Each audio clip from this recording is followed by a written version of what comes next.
ಪರಿಸರ ಪೂರ್ವಾನುಮತಿ ಕಡ್ಡಾಯ. ಕೇಂದ್ರದ ಆದೇಶ ರದ್ದುಪಡಿಸಿದ ಸುಪ್ರೀಂ. ಪರಿಸರ ಸಂಬಂಧಿ ಅನುಮತಿ ಪಡೆಯದೆ ಕೈಗೆತ್ತಿಕೊಂಡ ಯೋಜನೆಗಳಿಗೆ ಘಟನೋತ್ತರವಾಗಿ ಪರಿಸರ ಅನುಮತಿ ನೀಡಲು ಅವಕಾಶ ಕಲ್ಪಿಸಿ ಕೇಂದ್ರ ಸರ್ಕಾರ 2021ರಲ್ಲಿ ಹೊರಡಿಸಿದ್ದ ಆದೇಶವನ್ನು ಸುಪ್ರೀಂ ಕೋರ್ಟ್ ಬುಧವಾರ ರದ್ದುಗೊಳಿಸಿದೆ. ಭವಿಷ್ಯಕ್ಕೆ ಅನ್ವಯವಾಗುವಂತೆ ಈ ತೀರ್ಪು ನೀಡಲಾಗಿದೆ ಎಂದು ನ್ಯಾಯಾಲಯ ಸ್ಪಷ್ಟಪಡಿಸಿದೆ. ಇದರಿಂದಾಗಿ ಕರ್ನಾಟಕದ ವಿಜಯಪುರದಲ್ಲಿ ನಿರ್ಮಾಣಗೊಂಡಿರುವ ವಿಮಾನ ನಿಲ್ದಾಣ ಸೇರಿದಂತೆ ನೆಲಸಮದ ಭೀತಿ ಎದುರಿಸುತ್ತಿರುವ ಹಲವಾರು ಸಾರ್ವಜನಿಕ ಯೋಜನೆಗಳ ಬಗ್ಗೆ ಮೂಡಿದ್ದ ಆತಂಕ ದೂರವಾಗಿದೆ. ಭಾರತದ ಮುಖ್ಯ ನ್ಯಾಯಮೂರ್ತಿ ಸೂರ್ಯಕಾಂತ್ ಮತ್ತು ನ್ಯಾಯಮೂರ್ತಿಗಳಾದ ಜಾಯ್ಮಾಲ್ಯ ಬಾಗ್ಚಿ ಹಾಗೂ ವಿಪುಲ್ ಎಂ. ಪಂಚೋಲಿ ಅವರ ಪೀಠವು ಪರಿಸರ ಸುರಕ್ಷಾ ಕ್ರಮಗಳನ್ನು ಮತ್ತಷ್ಟು ಬಲಪಡಿಸುವ ಈ ಮಹತ್ವದ ತೀರ್ಪು ನೀಡಿತು. ಕೇಂದ್ರ ಸರ್ಕಾರವು 1986ರ ಪರಿಸರ ಸಂರಕ್ಷಣೆ ಕಾಯ್ದೆಯ ಸೆಕ್ಷನ್ 3ರ ಅಡಿಯಲ್ಲಿ ಘಟನೋತ್ತರವಾಗಿ ಪರಿಸರ ಅನುಮತಿ ಕಾರ್ಯವಿಧಾನವನ್ನು ರೂಪಿಸುವ ಅಧಿಕಾರವನ್ನು ಹೊಂದಿದೆಯಾದರೂ ಕೇವಲ ಆದೇಶದ ಮೂಲಕ ಆ ಅಧಿಕಾರ ಚಲಾಯಿಸಲು ಸಾಧ್ಯವಿಲ್ಲ ಎಂದು ಪೀಠವು ಅಭಿಪ್ರಾಯಪಟ್ಟಿದೆ. ಸರ್ಕಾರವು ಅಂತಹ ಅಧಿಕಾರವನ್ನು ಶಾಸನಬದ್ಧ ಅಧಿಸೂಚನೆಯ ಮೂಲಕವೇ ತರಬೇಕು ಎಂದು ಸ್ಪಷ್ಟಪಡಿಸಿತು. ನಾವು 2021ರ ಕೇಂದ್ರ ಸರ್ಕಾರದ ಆದೇಶ ಅನೂರ್ಜಿತ ಎಂದು ಪರಿಗಣಿಸುತ್ತೇವೆ ಮತ್ತು ಭವಿಷ್ಯಕ್ಕೆ ಅನ್ವಯವಾಗುವಂತೆ ಅದನ್ನು ರದ್ದುಗೊಳಿಸುತ್ತೇವೆ.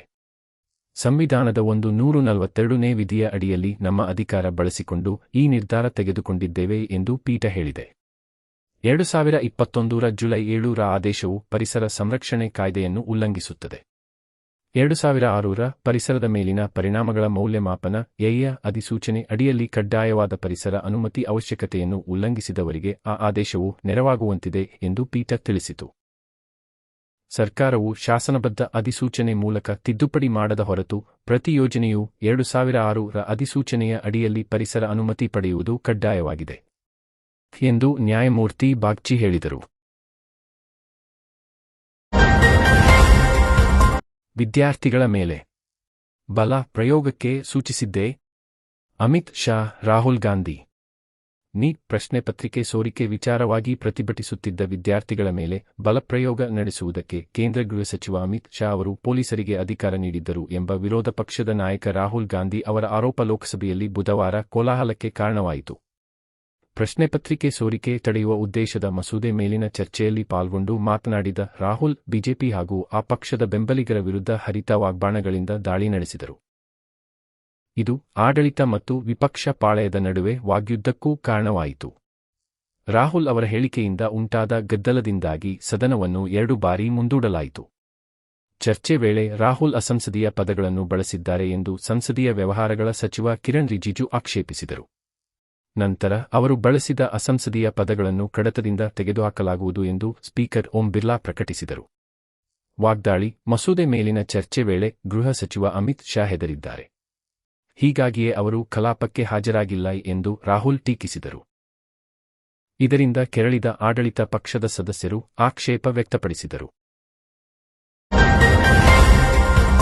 ತಮಿಳುನಾಡಿಗೆ ಕಾವೇರಿ ನೀರು ಮೇಲ್ಮನವಿಗೆ ರಾಜ್ಯ ಸರ್ಕಾರ ಸಿದ್ಧತೆ.